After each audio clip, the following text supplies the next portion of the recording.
Bafethu, awupho ni grand. I'm doing this video just to be thankful or grateful of the things that God has done to me.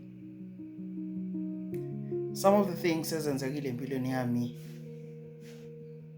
are things that I cannot explain to anyone.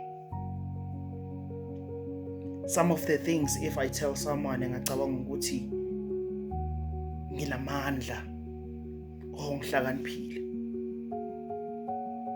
kanti amandla kaNkulunkulu.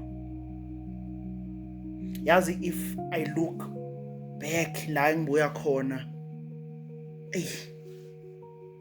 sometimes ngifikela zinyembezi.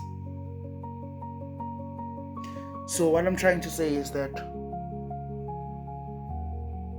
sometimes iyenzeka ube sesimene esinzima and think ukuthi uNkulunkulu akekho, abantu bakulahlile, awufuna umuntu. One thing I can assure you ukuthi your time is coming. Once your turn to shine has reached you, izinto ezokwenzeka mfana kithi. Ngalinge nje uzulahle ithemba ucabange otherwise. Sonke sine story esingakutshela sona. Everyone has a story to tell. And if you can sit down and listen to our stories, you will see ukuthi whatever oyikhalelayo is nothing. What I can tell you is that you are strong enough. And angeke nangelilodwa ilanga uNkulunkulu azakuthwesa umthwalo ongeke uzumele. Whatever ubhekene nayo izokuqinisa mntana sekhaya. Whatever ubhekene nawo njengamanje izodlula. Everything is seasonal kulo mhlaba. Nothing is meant to stay forever in your life. Whatever is happening right now,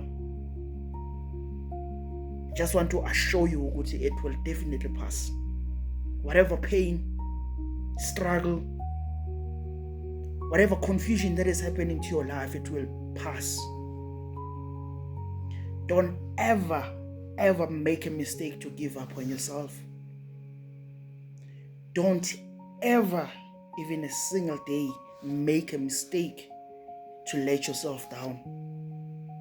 Because the only person who's got your back is you, no one else.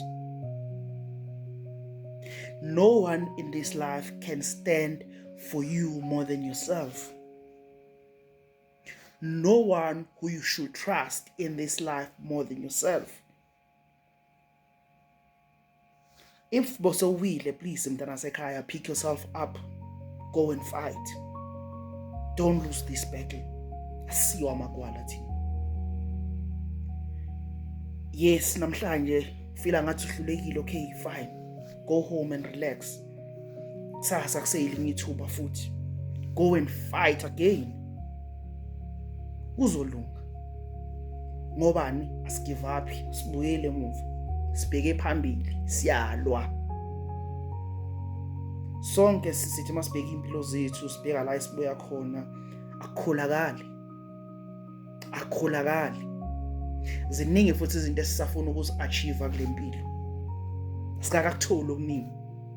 But ngoba siyalwa, sibheke phambili, sinethemba, futhi siyakholelwa kuthina, sizoyinqoba le mpi.